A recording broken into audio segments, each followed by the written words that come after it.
PGT commerce preparation guide नाम से PGT commerce की बुक है और इस बुक को वीडियोज के माध्यम से हम प्रोवाइड करा रहे हैं इस सीरीज के थ्रू। इसमें चैप्टर वाइज वीडियोज बन रहे हैं। आज का जो वीडियो है ये 3rd चैप्टर है बुक का, बिजनेस सर्विसेज, उसके ऊपर है।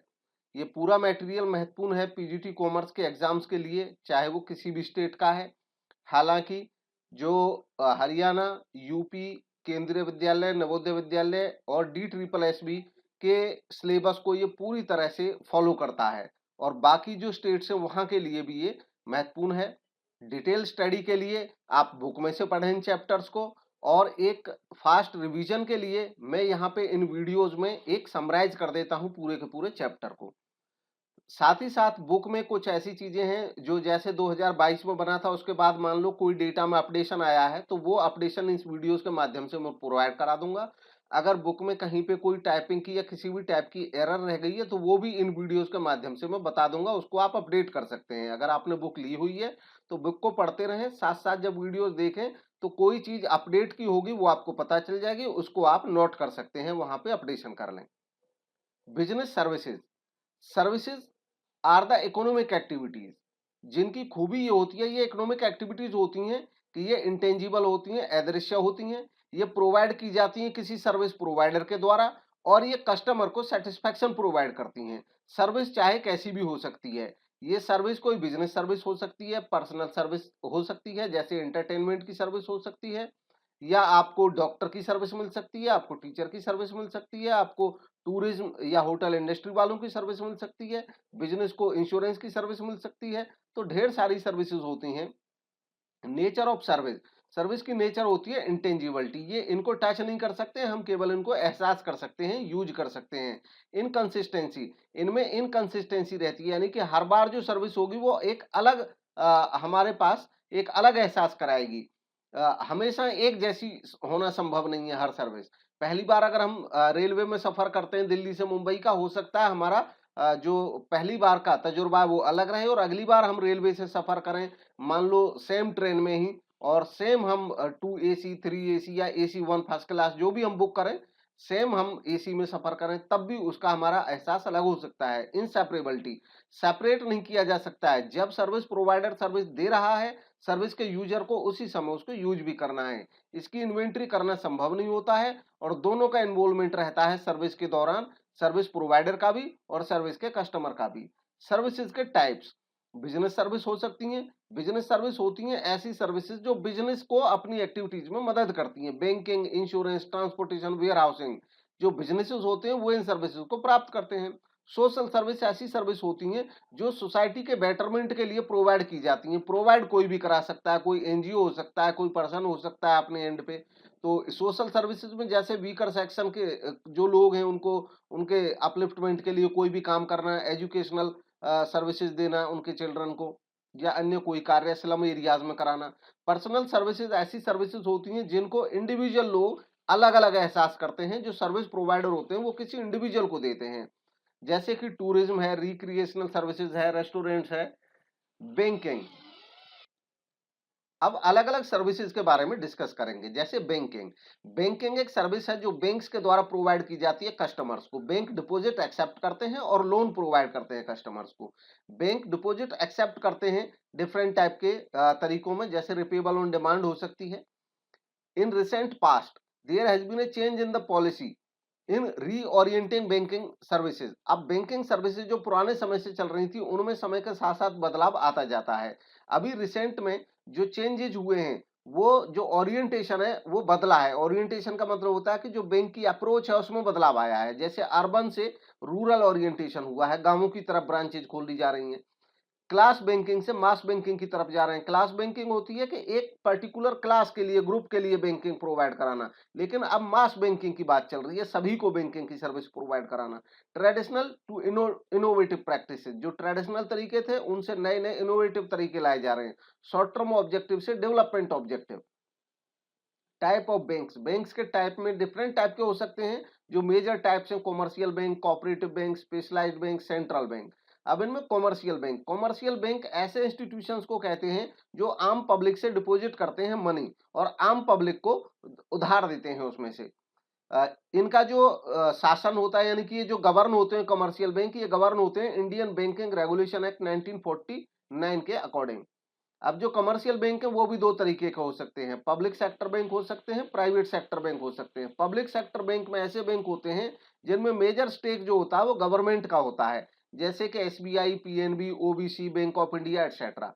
प्राइवेट सेक्टर बैंक ऐसे बैंक होते हैं जो ओन या मैनेज किए जाते हैं या कंट्रोल किए जाते हैं प्राइवेट प्रोमोटर्स के द्वारा, और वो फ्री होते हैं कि अपनी पॉलिसीज वो खुद, हालांकि आरबीआई की गाइडलाइंस के तहत वो अपनी पॉलिसी बना सकते हैं अलग अलग। ICICI bank, Kotak Mahindra bank, Jammu and Kashmir bank etcetera, ये प्राइवेट सेक्टर बैंक के एग्जांपल्स हैं। कोऑपरेटिव बैंक्स ऐसे बैंक होते हैं जिनको चलाया जाता है कोऑपरेटिव सोसाइटी एक्ट के माध्यम से, स्थापना होती है और कोऑपरेटिव सोसाइटी के तौर पे उनको चलाया जाता है। ये आमतौर पे कोऑपरेटिव बैंक जो होते हैं ये इनके मेंबर्स के द्वारा ही स्टार्ट किए जाते हैं और मेंबर्स के बेनिफिट के लिए ही काम करते हैं। जैसे एग्रीकल्चर सेक्टर में एग्रीकल्चर फाइनेंसिंग के लिए बहुत सारे कोऑपरेटिव बैंक काम करते हैं। स्पेशलाइज्ड बैंक, ये ऐसे बैंक होते हैं जो अपनी सर्विसेज एक स्पेसिफिक एरिया को प्रोवाइड करते हैं, स्पेसिफिक काम के लिए यूज करते हैं अपनी सर्विसेज को। जैसे फॉरेन एक्सचेंज बैंक हो सकते हैं, industrial bank, development bank, export import bank etcetera. ये जो बैंक होते हैं ये अपनी फाइनेंशियल सर्विसेज इंडस्ट्रीज को देते हैं, हैवी टर्न की प्रोजेक्ट को देते हैं, फॉरेन ट्रेड को देते हैं। अब ये टर्न की प्रोजेक्ट क्या होते हैं?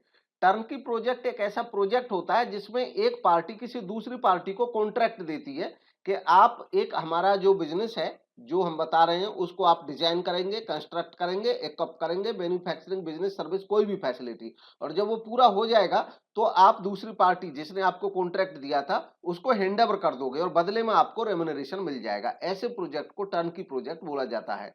सेंट्रल बैंक किसी भी देश का ऐसा बैंक होता है जो पूरे देश की जो कमर्शियल एक्टिविटीज है उनको सुपरवाइज करता है, कंट्रोल करता है, रेगुलेट करता है बैंकिंग एक्टिविटीज को। इसको गवर्नमेंट बैंकर भी बोला जाता है। ये कंट्रोल और कोऑर्डिनेट करता है करेंसी और क्रेडिट पॉलिसी से रिलेटेड काम, जो किसी कंट्री की क्रेडिट पॉलिसी होती है, करेंसी से रिलेटेड जितने भी काम होते हैं।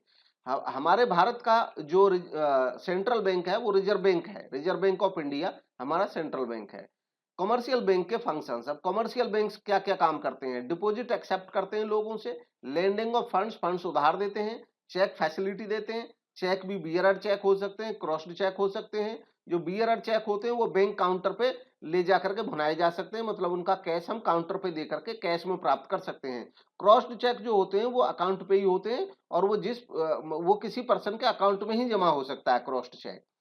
रेमिटेंस ऑफ फंड रेमिट का काम भी करते हैं बैंक्स। रेमिट का मतलब एक जगह से दूसरी जगह भेजना। अलाइड सर्विसेज, इसके अलावा अन्य भी बहुत सारी सर्विसेज बैंक के द्वारा दी जाती हैं, जैसे बिल पेमेंट करना, लॉकर फैसिलिटी देना, अंडरराइटिंग सर्विसेज प्रोवाइड कराना। टाइप्स ऑफ बैंक अकाउंट, अब बैंक अकाउंट के टाइप भी अलग अलग हो सकते हैं। सेविंग अकाउंट जो आमतौर पे इंडिविजुअल्स या हाउस होल्ड जो होते हैं वो अपने ओपन कराते हैं, और इनका क्योंकि पर्पज ही होता है, नाम सेविंग है, सेविंग इसका पर्पज होता है कि लोग सेव करें, अपनी छोटी छोटी बचत जमा करें। करंट अकाउंट जो होते हैं ये अक्सर ऐसी संस्था या बिजनेसमैन खुलवाते हैं जिनको बार बार अमाउंट डिपॉजिट करनी पड़ती है, बार बार विड्रॉ करनी पड़ती है। जो करंट अकाउंट होते हैं इनमें कितनी भी बार हम अमाउंट जमा कर सकते हैं, अमाउंट विड्रॉ कर सकते हैं।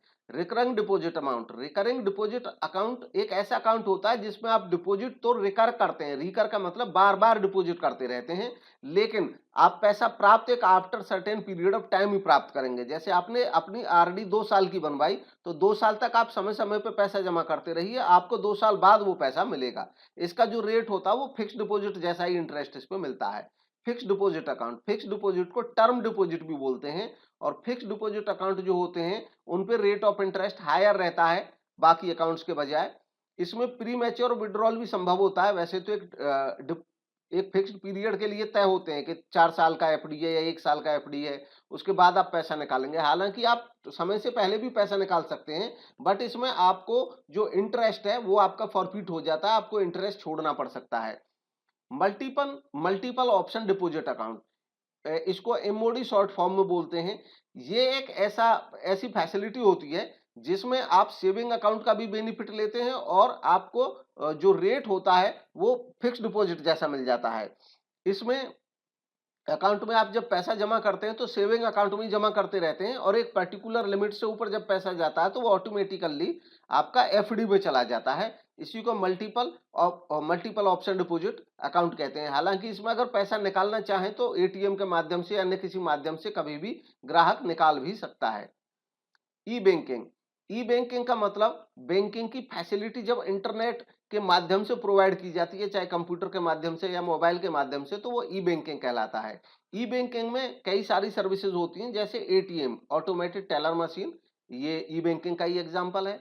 Point of sales POS, electronic data interchange EDI, credit card electronic या डिजिटल कैश रखना, इलेक्ट्रॉनिक फंड ट्रांसफर ईएफटी, ये सब ई बैंकिंग के एग्जांपल्स हैं।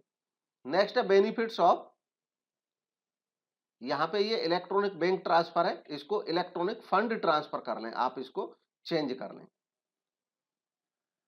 Fund transfer.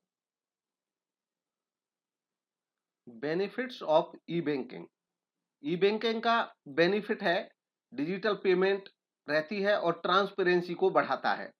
ई बैंकिंग 24 आवर्स 365 डेज मौजूद रहता है। आप कभी भी बैंकिंग का यूज कर सकते हैं, फंड ट्रांसफर कर सकते हैं, पेमेंट कर सकते हैं। कस्टमर कुछ परमिटेड ट्रांजैक्शंस को घर बैठे कर सकते हैं, उनको बैंक जाने की भी जरूरत नहीं है। इसमें एक फाइनेंशियल डिसिप्लिन ऑटोमेटिकली मैनेज हो जाता है। जब ऑनलाइन पेमेंट करते हैं तो इसका मतलब एक रिकॉर्ड हमारे पास हमेशा मौजूद रहता है, कभी भी हम अपना बैंक स्टेटमेंट ऑनलाइन चेक करके उसको देख सकते हैं। ग्रेटर कस्टमर सेटिस्फैक्शन होता है कि जब आसानी से बिना भीड़ में जाए और बिना किसी रिस्क के हम पेमेंट कर लेते हैं, ट्रांसफर कर लेते हैं अमाउंट, तो सेटिस्फैक्शन मिलता है कस्टमर्स को। इंश्योरेंस, इंश्योरेंस एक ऐसी डिवाइस है, एक ऐसा तरीका है जिसमें जो लॉस होने की संभावना है अनसर्टेन इवेंट की वजह से, उस लॉस को हम मिनिमाइज कर सकते हैं, क्योंकि उस लॉस को स्प्रेड किया जा सकता है बहुत सारे लोगों में जिन्होंने इंश्योरेंस कराया है। यह एक कॉन्ट्रैक्ट है या एग्रीमेंट है जो एक पार्टी दूसरी पार्टी के साथ करती है एग्रीमेंट, और एग्रीमेंट ये होता है कि मैं एक सर्टेन अमाउंट पे करूंगा आपको प्रीमियम के तौर पे, और उसके बदले में अगर मुझे लॉस होता है तो मेरे लॉस को आप कंपनसेट करोगे। तो इस तरह के बहुत सारे आदमी कंपनी के साथ एग्रीमेंट करते हैं। इस तरह जो लॉस है वो सब में बट जाता है, क्योंकि अगर एक आदमी का लॉस हुआ तो कंपनी उसको हर्जाना दे देगी, और बाकी सारे लोगों से जो प्रीमियम आया है इसका मतलब ये सबके कलेक्शन से ही उसको मिल गया है। जो कॉन्ट्रैक्ट है वो राइटिंग में रहता है, और उस रिटर्न कॉन्ट्रैक्ट को पॉलिसी कहा जाता है, इंश्योरेंस पॉलिसी। जिस पर्सन ने इंश्योरेंस कराया है किसी सामान का, अपने का या अपने लाइफ का, उस पर्सन को इंश्योर्ड कहते हैं, और जिस संस्था से इंश्योरेंस कराया है उसको इंश्योरर कहते हैं या एश्योरेंस अंडरराइटर कहते हैं। इंश्योरेंस के फंक्शन क्या हैं? ये सर्टेनिटी प्रोवाइड कराता है, प्रोटेक्शन देता है लॉस से, रिस्क को शेयर करता है, और कैपिटल फॉर्मेशन में भी मददगार है। इंश्योरेंस के माध्यम से प्रीमियम्स की अमाउंट कंपनीज के पास इकट्ठा होती है, उसको कंपनी बाकी संस्थाओं में शेयर्स या डिबेंचर्स में भी लगा सकती है, जिससे कैपिटल फॉर्मेशन होता है पूरी इकोनॉमी में। इंश्योरेंस के principles, utmost good faith, utmost good faith का जो प्रिंसिपल है वो ये कहता है कि ये परम सद्विश्वास पे आधारित है जो इंश्योरेंस है, इसलिए कोई इंफॉर्मेशन गलत नहीं होनी चाहिए, एक्यूरेट इंफॉर्मेशन होनी चाहिए। अगर एक्यूरेट इंफॉर्मेशन नहीं होती है तो ऐसे केस में रिस्क लॉस जो है, लॉस का कंपनसेशन मिलना था कंपनी से, कंपनी उसको डिनाई कर सकती है, क्योंकि वो वॉइड कर सकती है उस कॉन्ट्रैक्ट को, क्योंकि सही जानकारी कंपनी को नहीं दी गई थी। इसलिए जो कस्टमर्स हैं या जो इंश्योरेंस लेते हैं उनको सही जानकारी देनी चाहिए इंश्योरेंस लेने के लिए। इंश्योरेबल इंटरेस्ट, अगली बात है, इंश्योरेंस में ये कॉन्सेप्ट होता है, प्रिंसिपल होता है कि इंश्योरेबल इंटरेस्ट का ही हम इंश्योरेंस करा सकते हैं, यानी कि जिस मैटर का हम इंश्योरेंस करा सकते हैं उसमें हमारा इंटरेस्ट होना चाहिए। इंटरेस्ट ऐसे होना चाहिए कि उस मैटर को लॉस होने से हमें हानि हो। जैसे अगर हम फायर इंश्योरेंस करा रहे हैं तो जिस सामान का हम फायर इंश्योरेंस करा रहे हैं उसमें हमारा इंटरेस्ट होना चाहिए कि अगर वो सामान नहीं रहा तो हमारा लॉस हो जाएगा। इंडेमनिटी, इंडेमनिटी का मतलब है इंश्योरेंस कोई प्रॉफिट अर्न करने का तरीका नहीं है, ये केवल एक इंडेमनिटी होती है, क्षति की पूर्ति होती है। जो हमारा लॉस है केवल उसको कंपनसेट किया जा सकता है। तो जब भी हम इंश्योरेंस कराएं ये समझे कि ये इंडेमनिटी रहती है। जो फायर और मरीन इंश्योरेंस रहते हैं ये इंडेमनिटी होते हैं, हमारा जो लॉस है उससे ज्यादा हमको नहीं मिल सकता है, चाहे हम इंश्योरेंस चाहे जितने भी अमाउंट का करा लें। हालांकि जो लाइफ इंश्योरेंस है उस पे इंडेमनिटी का सिद्धांत लागू नहीं होता है। लाइफ इंश्योरेंस आप अपनी क्षमता के अकॉर्डिंग जितनी भी अमाउंट का कराएंगे उतना आपको पूरा मिलेगा। नेक्स्ट है प्रॉक्सिमेट कॉज। इसको कॉजा प्रॉक्सिमा का प्रिंसिपल भी कहते हैं। प्रॉक्सिमेट कॉज का मतलब ये होता है कि जब कभी जिस लॉस का हमने इंश्योरेंस कराया है, इसमें दो बातें ध्यान रखनी है कि जब हम कोई इंश्योरेंस कराते हैं तो जो इंश्योरेंस है वो कराया जाता है कि किसी पर्टिकुलर लॉस के लिए, कि कौन सा लॉस होगा जिसको हमने इंश्योरेंस कराया है। हमें ये तय रहता है पहले से ही पॉलिसी में कि ये जो लॉस है अगर किसी पर्टिकुलर कारण से होगा, तब अगर ये लॉस जो है ये पर्टिकुलर कारण से होगा, कॉज से होगा, तब हमें जो अमाउंट है वो मिलेगा इंश्योरेंस कंपनी को। यानी कि वो पॉलिसी में स्टेटेड रहता है वो कॉज। अब बात आती है कि कभी-कभी ऐसा होता है कि कोई जो लॉस होता है वो एक कारण की बजाय दो या दो से ज्यादा कारण से होता है। अब जब दो या दो से ज्यादा कारण हो लॉस होने के, तो ये देखा जाता है कि कौन सा कॉज प्रॉक्सिमेट है, कौन सा कॉज प्रॉक्सिमेट है। प्रॉक्सिमेट कॉज वो होगा, नजदीकी कॉज वो होगा जिसका इंपैक्ट लॉस जो है उस पर डायरेक्ट रहा हो, मोस्ट डोमिनेंट हो और मोस्ट इफेक्टिव हो। और अगर जो प्रॉक्सिमेट कॉज है अगर ये इंश्योरेंस पॉलिसी में स्टेटेड था तो ही आपको पैसा मिलेगा इंश्योरेंस कंपनी से। नेक्स्ट है सबरोगेशन। सबरोगेशन का प्रिंसिपल ये कहता है कि अगर हमने किसी सामान का इंश्योरेंस कराया, उसको लॉस हुआ, लॉस होने पे हमें इंश्योरेंस कंपनी से मान लो हर्जाना मिल गया, कंपनसेशन मिल गया, तो अब हमारा जितना भी राइट था उस सामान पे वो सारा का सारा राइट अब उसको मिल गया है, उस कंपनी को जिसने हमें कंपनसेट कर दिया था। अब हमारा उस सामान पे कोई राइट नहीं रहता। बाद में उस सामान की कहीं से कोई मिल जाए, उससे कोई रिकवरी हो जाए किसी भी टाइप में, तो वो रिकवरी हमें लेने का राइट नहीं है, क्योंकि ऑलरेडी हमारा जो लॉस था वो कंपनसेट हो चुका है। अब वो राइट चला गया इंश्योरेंस कंपनी के पास। कंट्रीब्यूशन का सिद्धांत ये कहता है कि अगर डबल इंश्योरेंस का केस है, मतलब हमने दो पॉलिसी ले ली, तो ऐसा नहीं है दोनों जगह से हमें फंड मिलेगा। हमें जितना लॉस होगा उसको जो दोनों इंश्योरर होंगे वो आपस में मिलकर के कंट्रीब्यूट करेंगे। दोनों जगह से हमें उतना ही पैसा मिलेगा जितने का हमें लॉस हुआ है। मिटिगेशन, ये प्रिंसिपल कहता है कि जब कोई भी इंश्योरेंस में लॉस होता है तो ये ड्यूटी रहती है इंश्योर्ड की कि वो उस लॉस को मिनिमाइज करने की पूरी कोशिश करे। नेक्स्ट है टाइप्स ऑफ इंश्योरेंस। इंश्योरेंस के डिफरेंट टाइप हो सकते हैं। मेजर क्लासिफिकेशन में लाइफ इंश्योरेंस लाइफ के लिए, जनरल इंश्योरेंस बाकी इंश्योरेंस के लिए। जनरल इंश्योरेंस भी बट जाता है आगे मरीन इंश्योरेंस, फायर इंश्योरेंस और अन्य इंश्योरेंस। अन्य में health insurance, cattle insurance, crop insurance, burglary insurance, sports insurance, vehicle insurance. सबसे पहले हेल्थ इंश्योरेंस। हेल्थ इंश्योरेंस बढ़ती जो मेडिकल कॉस्ट है उनकी वजह से हेल्थ इंश्योरेंस अब चल रहा है। लोग हेल्थ इंश्योरेंस लेते हैं, उसमें उन्हें जो पॉलिसी लेते हैं उसके अकॉर्डिंग अगर उनको कोई बीमारी होती है और हॉस्पिटलाइज होना पड़ता है तो उसका खर्चा जो इंश्योरेंस कंपनी है वो उनको प्रोवाइड करती है। Motor vehicle insurance motor vehicles के लिए होता है, अपनी गाड़ी के लिए, कार के लिए, बाइक के लिए लोग कराते हैं। बर्गलरी इंश्योरेंस ये चोरी डकैती के लिए होता है कि मकान में कोई सामान रखा है, उसकी चोरी हो जाए, डकैती हो जाए, हाउस ब्रेकिंग हो जाए, उन घटनाओं के लॉस को कंपनसेट करने के लिए बर्गलरी इंश्योरेंस कराया जाता है। कैटल इंश्योरेंस पशुओं के लिए कराया जाता है और जैसे बुल्स, बफेलोज, काउज, हेफर्स, इन सब के ऊपर ये इंश्योरेंस लिया जा सकता है। क्रॉप इंश्योरेंस फसल बीमा होता है, इसमें फसल को जो नुकसान हो सकता है ड्रॉट से या फ्लड से, उनके लिए इंश्योरेंस कराया जाता है। स्पोर्ट्स इंश्योरेंस जो स्पोर्ट्स पर्सन होते हैं और जो प्रोफेशनल स्पोर्ट्समैन होते हैं वो कराते हैं, क्योंकि उनकी अर्निंग स्पोर्ट्स से होती है, उनके प्रोफेशन से होती है। अब कोई एक्सीडेंट, लॉस शूट या डैमेज किसी की वजह से स्पोर्ट्समैन अगर लॉस में आ जाए तो उस लॉस को गुड करने के लिए, लॉस को कंपनसेट करने के लिए स्पोर्ट्स इंश्योरेंस कराया जाता है। सोशल सिक्योरिटी स्कीम्स, कुछ सोशल सिक्योरिटी स्कीम्स हैं, इनके बारे में भी डिस्कस करेंगे जो रिलेटेड है कहीं ना कहीं इंश्योरेंस या बैंकिंग से। अटल पेंशन योजना, अटल पेंशन योजना ये कोई भी पर्सन, जैसा नाम से पता चल रहा है, पेंशन के लिए होती है। ऐसे व्यक्ति जिनकी आमतौर पे कहीं से कोई पेंशन नहीं है तो वो इस योजना का लाभ उठा सकते हैं। 18 से 40 साल की जिनकी एज होती है वो लोग इस योजना में शामिल हो सकते हैं। वो प्रीमियम पे करेंगे 60 साल की एज तक और 60 साल के बाद उनको जो पेंशन है वो मिलनी प्राप्त हो जाती है। प्रधानमंत्री सुरक्षा बीमा योजना, अब इनमें कुछ अपडेशंस हैं, जैसे बुक में अगर कोई चीज अपडेट नहीं थी, पुरानी थी, तो वो ये अपडेट इस वीडियो के माध्यम से आपको मिल जाएगा और ये वीडियोस इसी पर्पज से बनाए जा रहे हैं। आगे भी जब भी अपडेशंस आएंगे तो एक नया वीडियो चैप्टर पे बनाया जाएगा, हमारी तरफ से पूरी कोशिश रहेगी। नेक्स्ट है प्रधानमंत्री सुरक्षा बीमा योजना। प्रधानमंत्री सुरक्षा बीमा योजना, ये जो योजना है ये 2015 में प्राइम मिनिस्टर ने अनाउंस करी थी। इस योजना के तहत 2 लाख तक का एक कवर मिलता है, एक्सीडेंटल और डिसेबिलिटी कवर। और ये जो कवर होता है 2 लाख तक का, इसके लिए आपका जो प्रीमियम है वो 20 रुपए है, और ये 20 रुपए 2022 से हुआ है, उससे पहले केवल ये 12 रुपए था।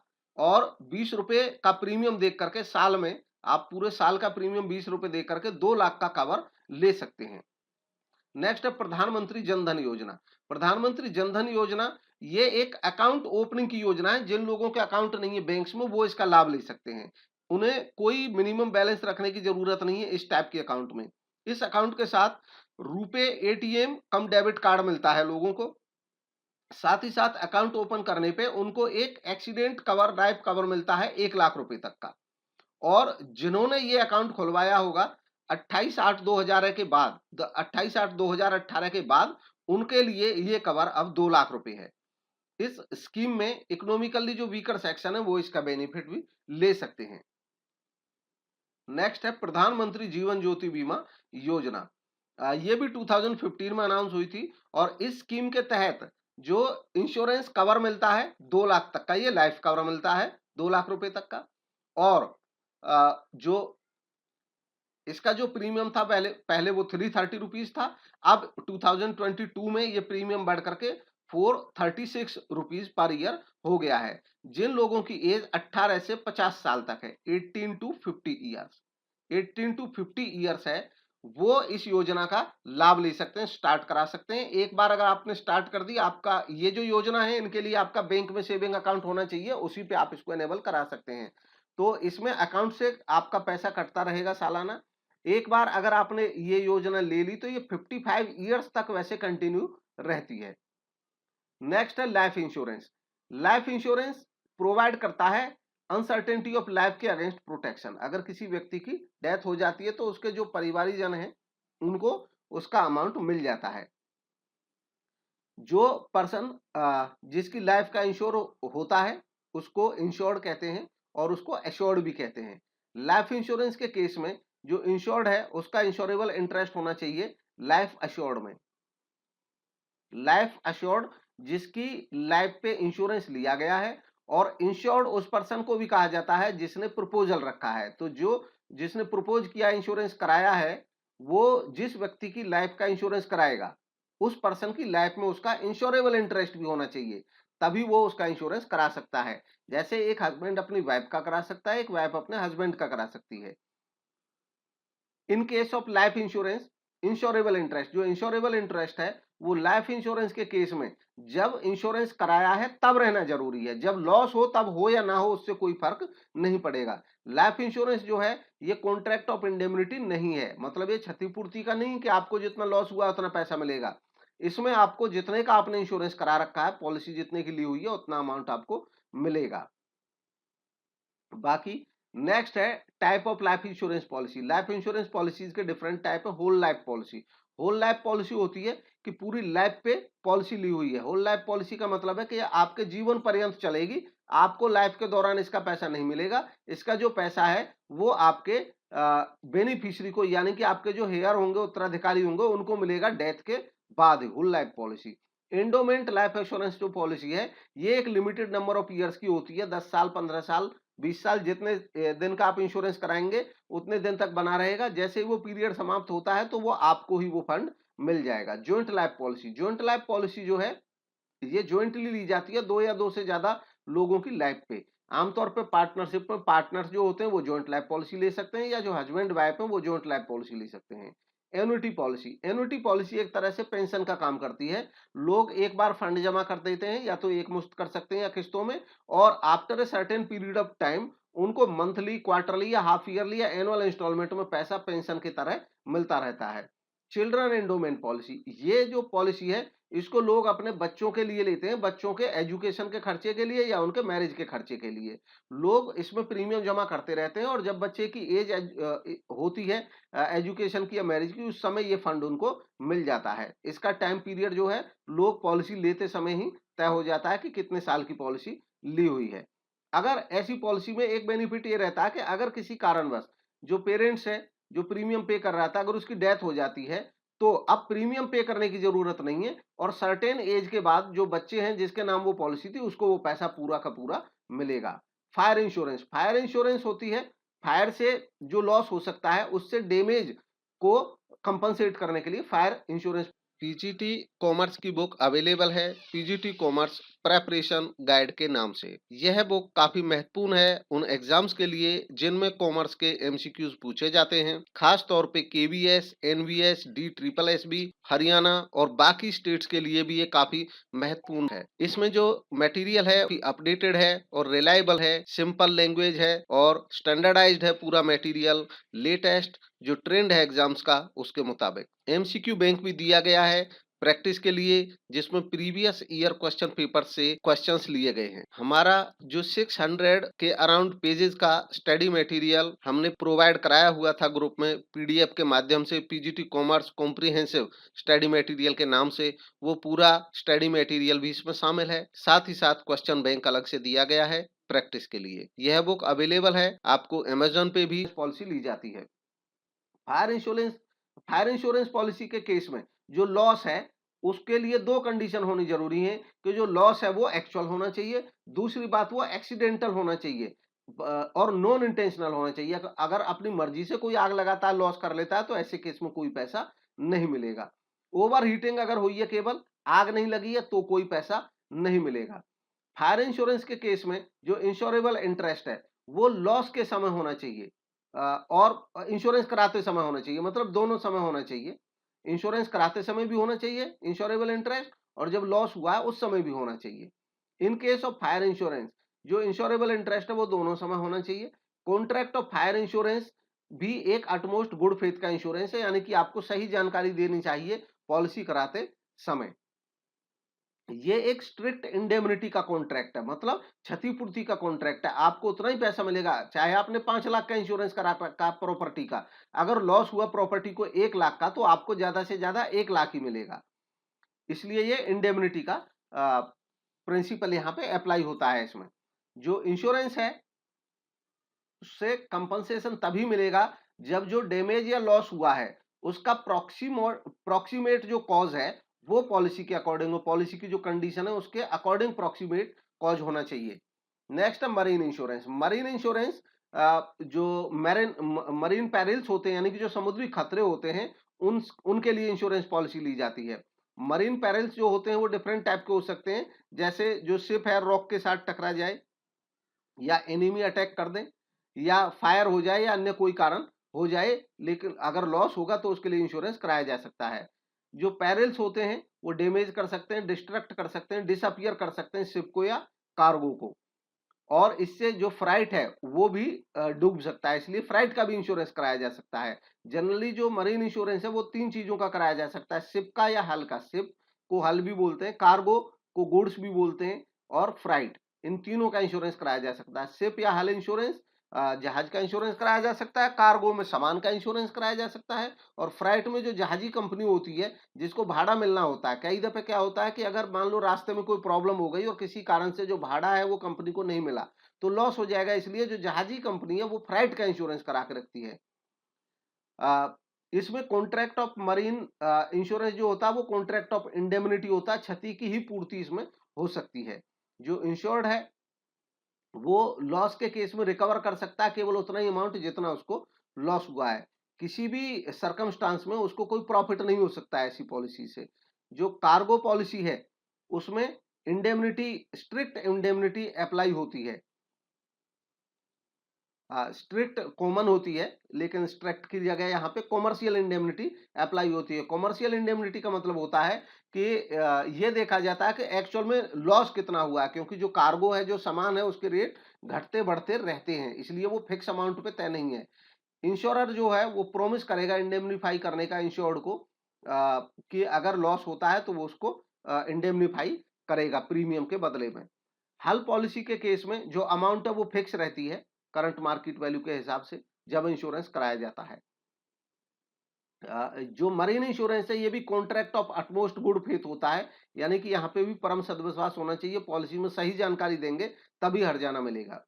इंश्योरेबल इंटरेस्ट जो होता है वो at the time of loss होना चाहिए। इंश्योरेंस कराया है उस समय जरूरी नहीं है, लेकिन जब लॉस हो रहा है तब आपका उसमें इंश्योरेबल इंटरेस्ट होना चाहिए, तभी आपको कंपनसेशन मिलेगा।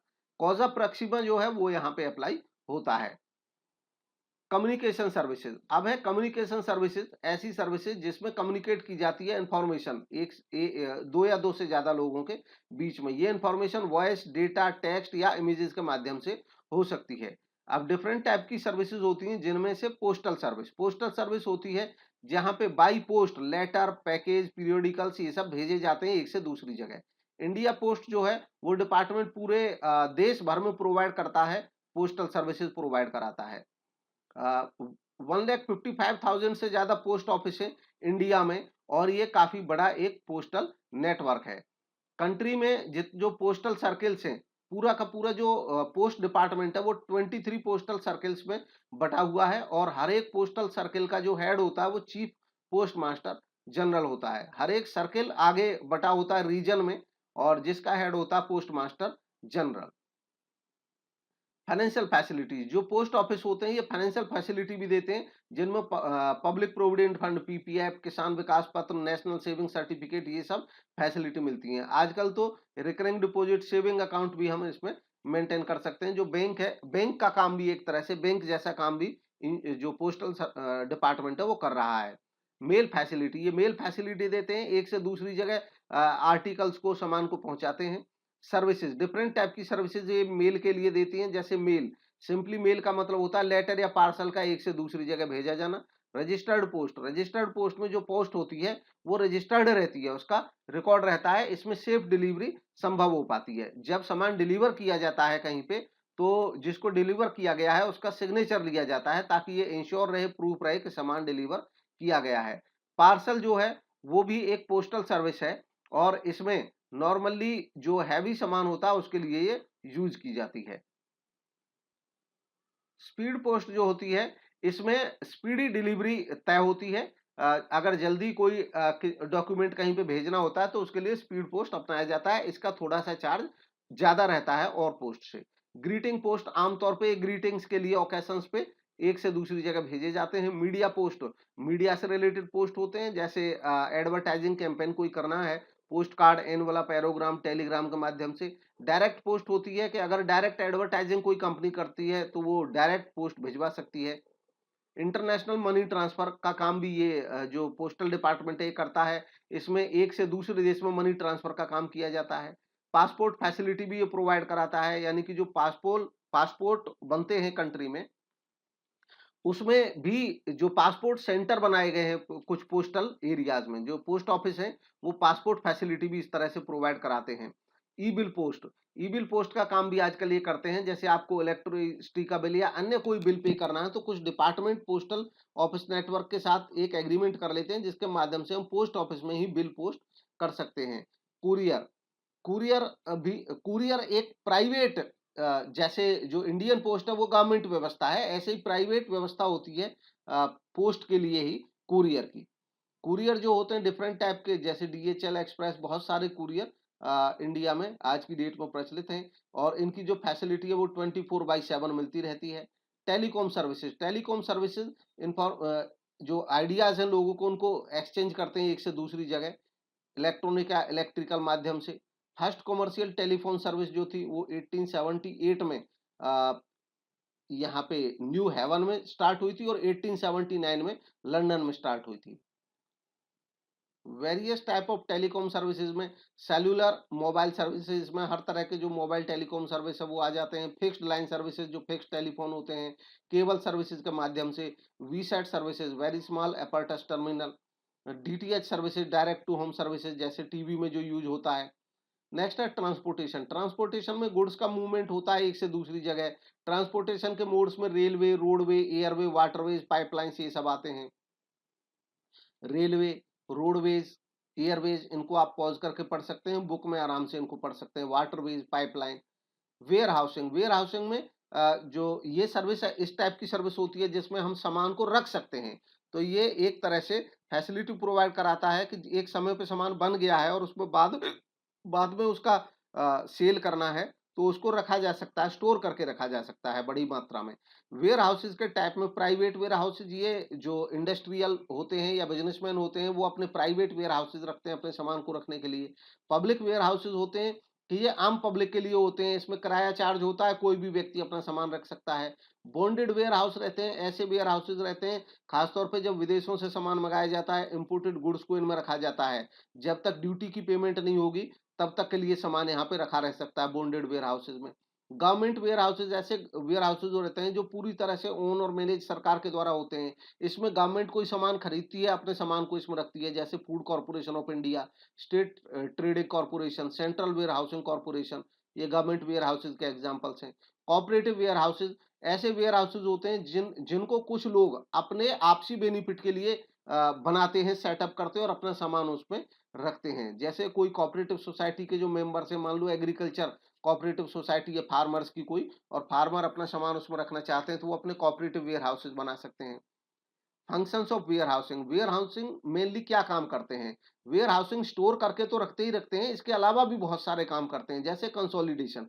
कंसोलिडेशन का मतलब होता है कई जगह से सामान प्राप्त करते हैं, वेयर हाउस में इकट्ठा करते हैं और एक सप्लायर के पास सामान को भेज देते हैं। ब्रेक द बल्क इसका जस्ट उलट होता है। एक सामान कहीं से प्राप्त किया जाता है, फिर उसकी क्वालिटी के अकॉर्डिंग अलग अलग जगह उसको अलग अलग हिस्सों में छांट दिया जाता है और अलग अलग जगह पे उसको बेचा जाता है। Break the bulk, stockpiling, सामान को स्टोर करके रखा जा सकता है लंबे समय के लिए, स्टॉक पाइलिंग के लिए भी यूज होता है। इसके अलावा कुछ वैल्यू एडेड सर्विसेज होती हैं, जैसे ट्रांजिट मिक्सिंग करना, सामान को मिक्स करना, पैकेजिंग करना, लेबलिंग करना।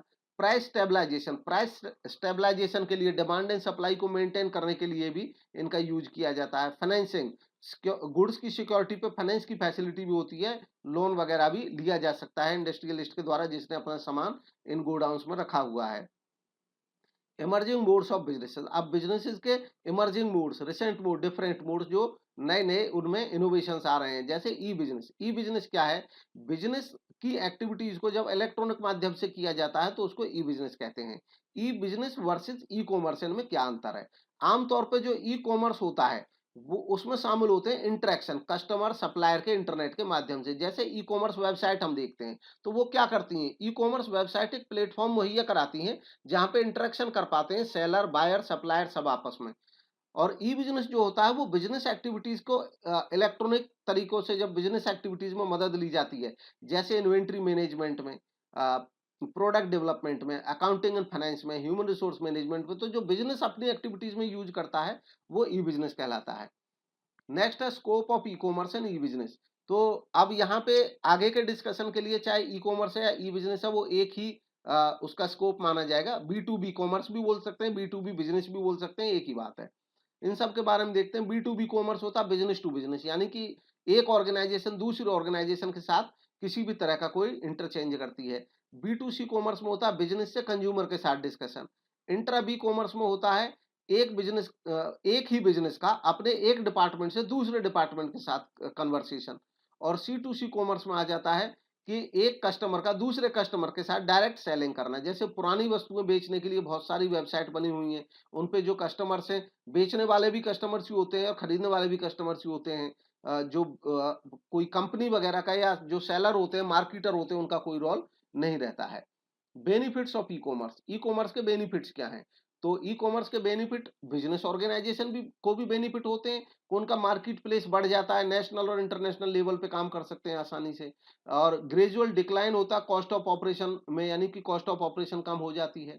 फुल सप्लाई चेन मैनेजमेंट काम करती है। फुल सप्लाई चेन मैनेजमेंट का मतलब होता है कि ऑनलाइन ऑर्डर आ जाते हैं और उसके अकॉर्डिंग सामान हम बनाते हैं, तो फुल सप्लाई चलती है यहाँ पे। पुश नहीं करना पड़ता। पुश करना होता है जब हम पुश करते हैं सामान बेचने के लिए, और पुल होता है जब हमारे पास ऑर्डर आ जाते हैं, ऑर्डर हमें प्रेरित करते हैं कि हम सामान बनाएं ज्यादा से ज्यादा। Competitive advantage over competitors, competitive advantage मिलता है अपने कॉम्पिटिटर्स पे। इसके अलावा प्रॉपर टाइम मैनेजमेंट हो पाता है। इसके अलावा जो स्मॉल फार्म्स हैं वो भी को एग्जिस्ट करती हैं बिग फार्म्स के साथ, क्योंकि इसमें बहुत ज्यादा कॉस्ट नहीं आती है जो ऑनलाइन बिजनेस का सिस्टम होता है। अब कंज्यूमर्स को और सोसाइटी को भी बेनिफिट होते हैं, फ्लेक्सिबिलिटी रहती है, आप आसानी से वेबसाइट पे चेक कर सकते हैं डिफरेंट जो प्रोड्यूसर्स हैं उनके सामान को। कॉम्पिटिटिव प्राइस मिल जाता है, डिस्काउंट्स वगैरह मिल जाते हैं, मोर ऑप्शंस हमारे पास अवेलेबल रहते हैं, क्विक और टाइमली डिलीवरी संभव हो पाती है, खासतौर पर डिजिटाइज जो प्रोडक्ट है वो तो टाइमली डिलीवर हो जाते हैं खरीदते ही, एम्प्लॉयमेंट पोटेंशियल बढ़ता है, ये फैसिलिटेट करते हैं, ई ऑक्शन और ई टेंडर को संभव बनाते हैं, कस्टमर के साथ इंटरेक्शन हो पाता है। Limitation of E business, E business की कुछ लिमिटेशन है, पर्सनल टच नहीं रहता है इसमें, क्योंकि जो ट्रांजैक्शंस होती हैं उनमें सेलर और बायर एक दूसरे से मिलते नहीं है, इनकॉन्ग्रुएंस बिटवीन ऑर्डर टेकिंग गिविंग, कई दफे ऑर्डर जो दिया है हमने और फुलफिलमेंट हुआ है उसमें बहुत टाइम लग जाता है, need for technology capability in competence of party to e business, यानी कि जो पार्टीज हैं उनमें टेक्नोलॉजी की आवश्यकता होती है, आनी चाहिए, तभी संभव हो पाता है। इंक्रीज रिस्क रहता है एनोनिमिटी होने की वजह से, क्यों एनोनिमिटी मतलब हमें पता नहीं होता है किससे सामान खरीद रहे हैं, किसको सामान बेच रहे हैं, पीपल रजिस्ट करते हैं कई दफे इसका, एथिकल फॉलोआउट्स भी संभव रहते हैं।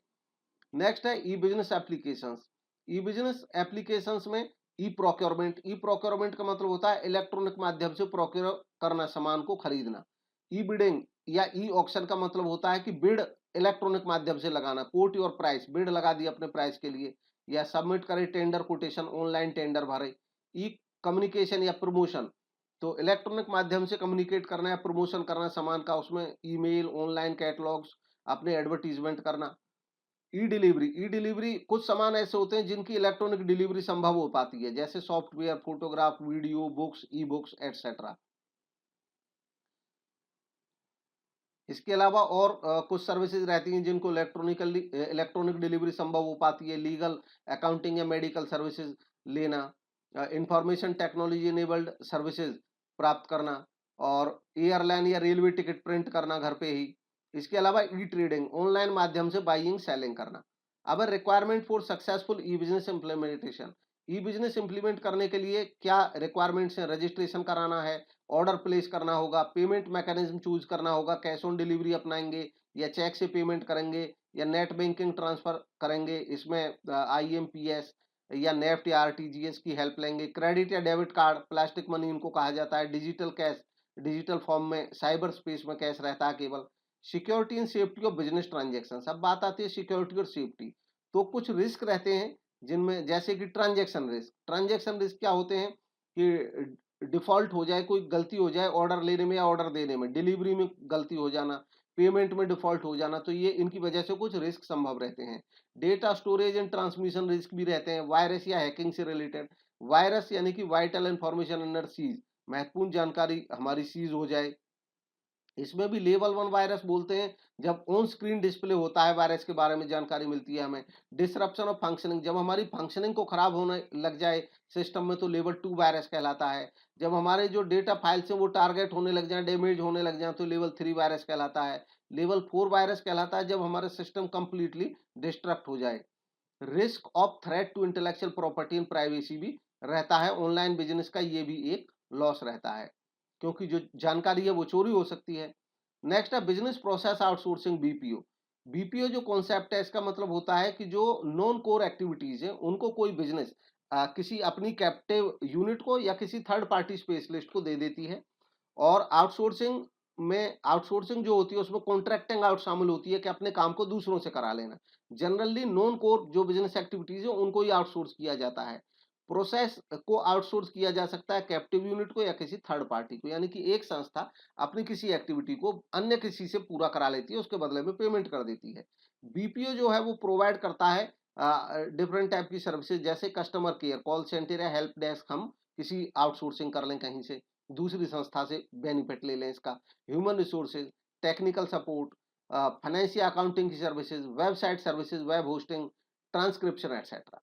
इसके बाद नीड क्या है इसकी, बीपीओज की नीड है फोकस ऑफ अटेंशन, हमारी जो नॉन कोर एक्टिविटीज है वो हम दूसरे से करा लेंगे, आउटसोर्सिंग कर देंगे, कॉल सेंटर्स का काम बाहर दे देंगे और अपना जो काम है उस पर फोकस कर पाएंगे।